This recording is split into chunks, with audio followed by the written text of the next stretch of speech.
नमस्कार, बहुत बहुत स्वागत है आपका आयुर्वेद पर आधारित हमारे इस बेहद खास कार्यक्रम। दर्शकों, मैं हूं आपके साथ आपका साथी विकास और आप देख रहे हैं स्वस्थ विचार कार्यक्रम जो आयुर्वेद पर आधारित है। इस कार्यक्रम के माध्यम से आप तक तमाम ऐसी जानकारी, आयुर्वेद के तमाम वो रहस्य पहुंचाए जाते हैं, आपको जागरूक किया जाता है ताकि आप अपने शरीर के प्रति, स्वास्थ्य के प्रति सचेत रहें, जागरूक रहें। आपकी प्रतिरोधक क्षमता इस कदर मजबूत रहे कि कोई भी जाने अनजाने कोई भी अनचाहा रोग आपके शरीर में प्रवेश ना कर सके। और वो सब तब होगा जब आप जागरूक रहेंगे, सचेत रहेंगे अपने स्वास्थ्य के प्रति। क्योंकि क्या कुछ हमें खाना है, क्या नहीं खाना है, केवल पेट को भरने के लिए हम भोजन का उपयोग नहीं करना चाहिए। हम अक्सर करते तो ऐसा ही हैं, लेकिन ऐसा नहीं करना चाहिए। भोजन अपने अंदर एक औषधियों का भंडार होता है। भोजन के लेने की तरीके, भोजन की जो प्रक्रियाएं होती हैं वो अलग अलग हो सकती हैं, लेकिन मिलता हमें पौष्टिक तत्व है। और उसको हम सही तरीके से जब नहीं संजो पाते हैं तो कहीं ना कहीं हमें रोग की भरमार लग जाती है। ऐसे ही तमाम कुछ नुस्खे, उपचार जो अलग अलग बीमारियों पर आधारित हैं वो इस कार्यक्रम में बताए जाते हैं, उनका उपचार आपको बताया जाता है। और इन सभी विषयों में हमारा मार्गदर्शन करते हैं जाने माने आयुर्वेद के ज्ञाता, गायत्री सिद्ध पंडित श्री लक्ष्मण दास रतन भारद्वाज जी। चलिए सबसे पहले गुरु जी का स्वागत करेंगे, कार्यक्रम की शुरुआत करेंगे।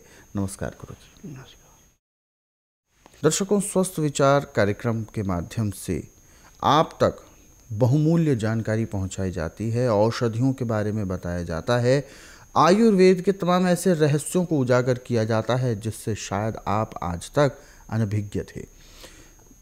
आयुर्वेद ही एकमात्र ऐसा चिकित्सा पद्धति है जो कि कई सौ वर्षों से, कई हजारों वर्षों से जिसका उत्सर्जन हमारे पूर्वजों द्वारा हुआ है, यानी ऋषि मुनियों के द्वारा, संतों के द्वारा हुआ है। और ये बहुमूल्य धरोहर, ये हमारी एक अहोभाग्य है कि हमें यहाँ तक पहुँचे हैं और इस ज्ञान की प्राप्ति का ज़रिया हमें मिला है। ये हमारे लिए बहुत ही एक गर्व का विषय होना चाहिए। लेकिन हम में से अधिकतर लोग कहीं ना कहीं अपनी ही इस धरोहर से दूर होते जा रहे हैं, या तो यूँ कहें आजकल की भागदौड़ में आयुर्वेद की ओर रुझान लोगों का कम हो गया है। क्योंकि आयुर्वेद बेसिकली प्रकृति पर आधारित है और प्रकृति के तमाम ऐसे संसाधनों का प्रयोग करते हुए हम अपने शरीर को, अपने स्वास्थ्य को, मानसिकता को कैसे स्वस्थ रख सकते हैं, वो सारी चीज़ें बताई जाती हैं। इस कार्यक्रम के माध्यम से आप तक हम वही जागरूकता लाने की कोशिश करते हैं और हमारे इन प्रयासों में हम काफ़ी हद तक सफल भी रहे हैं। इसलिए आपसे अनुरोध भी करते हैं, जब भी आप इस कार्यक्रम को देखने बैठे तो कॉपी और पेन लेकर ज़रूर बैठा करें। जो नुस्खे आपको बताए जाएं उनको आप लिख ज़रूर लिया करें। और यदि आप किसी प्रकार का कोई आपके जहन में ऐसा सवाल है तो आप तुरंत फ़ोन उठाएं, हमें कॉल करें या व्हाट्सएप के ज़रिए अपना संदेश हमें भेज सकते हैं। और इससे पहले कि कार्यक्रम को आगे बढ़ाएं, आपसे गुजारिश करें कॉपी और पेन लेकर ज़रूर बैठें आप जब भी इस कार्यक्रम को देखने बैठते हैं। चलिए कार्यक्रम की शुरुआत करते हैं और एक नए विषय पर आज चर्चा करते हैं। गुरुजी, आज के इस अंक में हम बात करने जा रहे हैं आँखों को लेकर, और ख़ास तौर पर आँखों से सीधा सीधा तात्पर्य होता है आँखों की रोशनी। आँखों की रोशनी अधिकतर देखा गया है आजकल के इस परिवेश में कि बिना किसी कारण, अधिकतर तो ये माना जाता है कि आँखों की रोशनी मोतियाबिंद की वजह से कम हो गई या किसी अन्य कारणों से चली भी जाती है। कोई भी रोग नहीं है, उसके बावजूद भी यदि आँखों की रोशनी एकाएक अपने आप कम हो रही है या क्षीण हो रही है तो उसकी कौन सी वजह हो सकती है? आखिर इसका सबसे बड़ा कारण क्या है? देखिए, आँख, कान और दांत, इन तीनों का कनेक्शन सबसे बड़ा है नज़ले से जी। यदि नज़ला किसी का बिगड़ गया और कानों में गया तो कानों की आवाज़ आई गई, दांतों पे आया तो दांत बड़ी जल्दी निकल गए, आँखों पे आया तो उसमें जैसे बादल होता है ऐसे जाड़ा आ जाता है, आँख देखने में ठीक रहती परंतु उसमें रोशनी नहीं होती, फिर चश्मा लगवाना पड़ता है। और चश्मे का नंबर हर दूसरे तीसरे महीने बदलाना पड़ता है। तो नज़ले को समाप्त करने के लिए, आँखों की ज्योति को बढ़ाने के लिए ऐसे तो हमारे पास सैकड़ों नुस्खे हैं, परंतु जो नुस्खा अभी मैं आपको बताने जा रहा हूँ, इसमें बच्चा, बूढ़ा, जवान कोई भी इस नुस्खे को अपना के देखें तो जिनकी आँखों का चश्मा हर दूसरे तीसरे महीने नंबर बदल जाता था, वो बजाय नंबर बढ़ने के घटना शुरू होगा। और नियम से यदि आप इस दवाई को लेते हैं तो जिनका +3-4 का है, -5-6 का है, तो 1.5 साल के अंदर वो चश्मा बिल्कुल उतर जाता है। इसमें श्वेत मिर्च, जिसको दक्षिणी मिर्च बोलते हैं, बादाम की गिरी, कुज्जा मिश्री, सौंफ और खसखस ये होता है फीम दाने का बीज।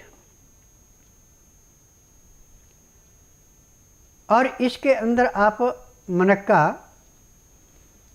पहले धो लें, धो करके बीज निकाल दें। ये सारी चीज़ें कूट के पीस के छान लें, बिल्कुल मक्खन की भांति मुलायम होनी चाहिए। फिर इसमें जो आपने मुनक्का का बीज निकाल कर मुनक्का रखा है, इसको कूट के उसके अंदर मिलाएं और थोड़ा शहद इसमें मिला करके जितना काले चने का दाना होता है इतनी छोटी छोटी गोलियां बना लें। और इन गोलियों को छाया में सुखाना आपने।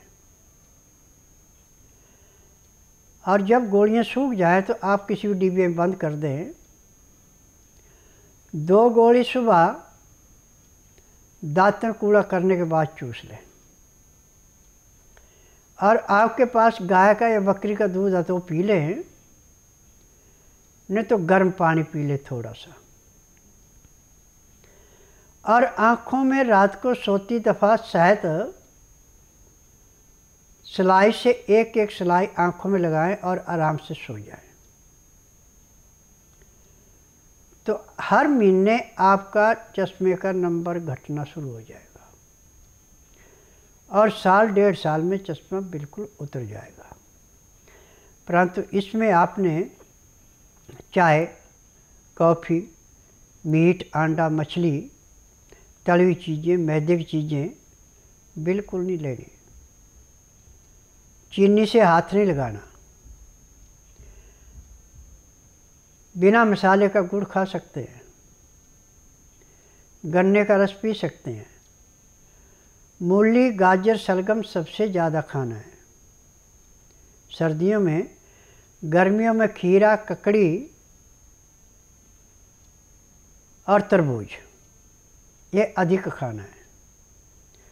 तो आपकी आँखों की दृष्टि दिन दुगने रातें चौगुनी बढ़ेगी। यदि डॉक्टर आपको कहता है कि आपके चश्मे का नंबर बढ़ रहा है तो आप चश्मा का नंबर बढ़ाने की कोशिश न करें, घटाने की कोशिश करें। पानी जब भी पिए तो हल्का गर्म पानी पिए, उसमें लहसुन, प्याज, अदरक का रस मिला के पिए।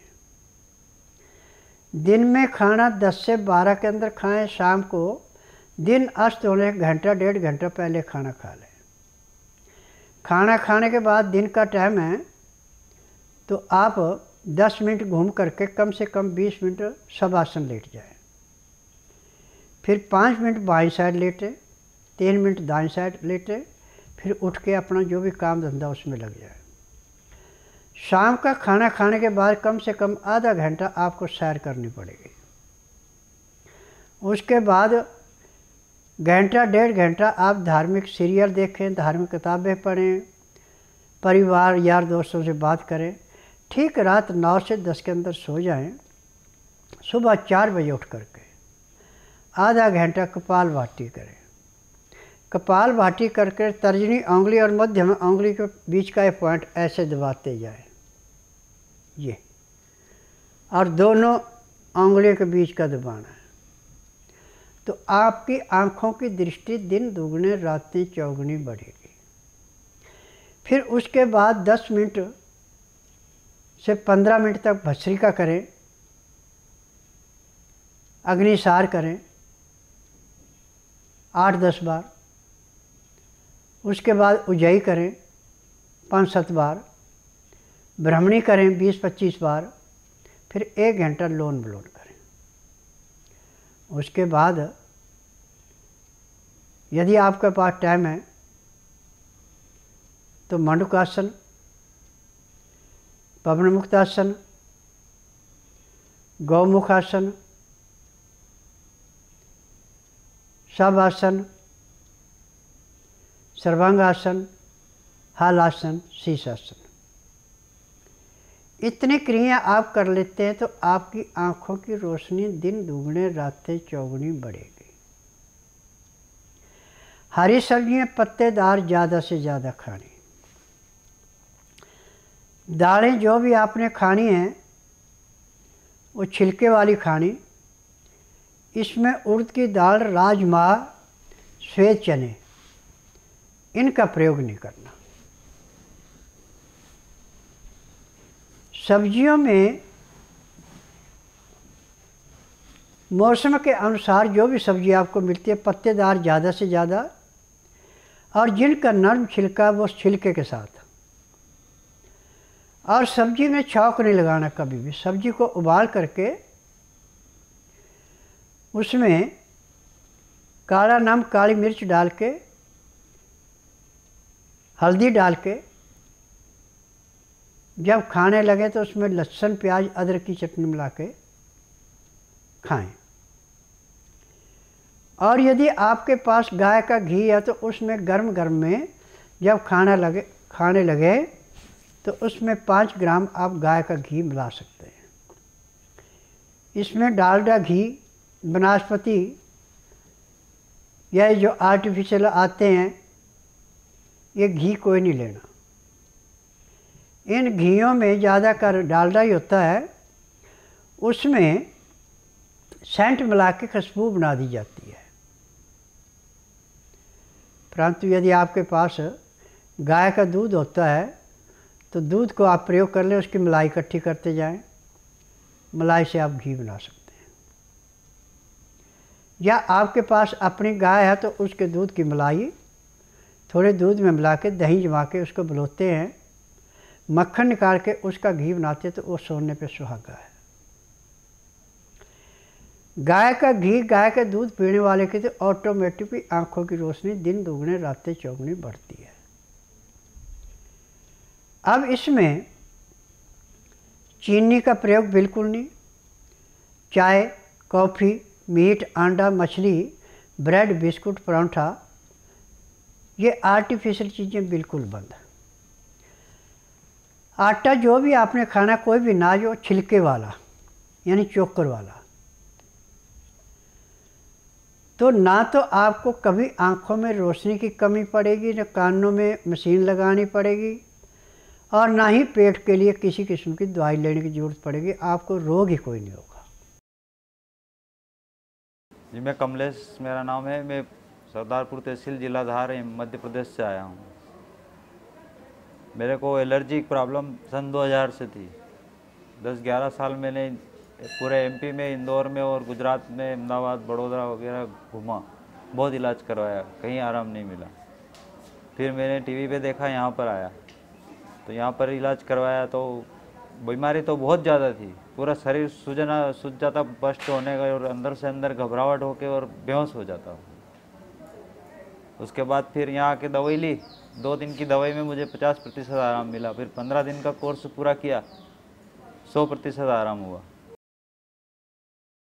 नमस्कार, हम कुरुक्षेत्र हरियाणा से आए हैं। हमारा गांव समालखा पड़ता है। ये मेरी भांजी है जो कई सालों से बीमार चल रही थी, और हम लोगों ने प्राइवेट अस्पताल, सरकारी अस्पताल, यहाँ तक कि पीजीआई में भी इलाज करवाया है, लेकिन वहाँ भी कोई आराम नहीं लगा। और पीजीआई में लोग कहते हैं, वहाँ के डॉक्टर की इसकी किडनी ख़राब है, तो हमें वहाँ के डॉक्टर ने ऑपरेशन के लिए सलाह दी। लेकिन हमें किसी ने यहाँ गुरुजी के बारे में बताया कि आप वहाँ ऑपरेशन कराने तो जा रहे हो, लेकिन एक बार आप गुरुजी से मिल लीजिए। तो हम उनकी सलाह मानते हुए यहाँ पे आए और गुरुजी को दिखाया। 1 महीने में ही हमारी इस भांजी का जो किडनी की प्रॉब्लम थी ठीक हो चुकी है और हम यहाँ से संतुष्ट हैं। फिलहाल हमारे साथ दर्शक हैं लाइन पर, आइए उनसे बात करते हैं, जानते हैं क्या है समस्या। हेलो। हाँ हेलो। नमस्कार। हाँ नमस्कार। नमस्कार। क्या शुभ नाम है आपका? हमारा शुभ नाम है जो है, हेलो, अपना नाम बताइए। हमारा नाम है विजय राधा कृष्ण दास मिश्रा। जी मिश्रा जी, कहाँ से बात कर रहे हैं आप? हम जो है वाराणसी जिले से बात कर रहे हैं। अपना सवाल पूछें, क्या समस्या है आपकी? समस्या है कि हमारे एक आए जो है खास है दादाजी ने, उनको पैरालिसिस हो गया, लकवा एकदम हाथ पैर एकदम उठ ही नहीं रहा है। जी। बहुत ज्यादा दिक्कत है, बोल नहीं पा रहे हैं, हाथ पैर भी नहीं उठ पा रहा है, हम्म। बोल भी नहीं सकते। जी। इसके लिए कोई क्या इलाज है उसका? कब से दिक्कत है उनको? उनको समस्या हो गया लगभग कि 7 महीने हो गया। जी गुरुजी।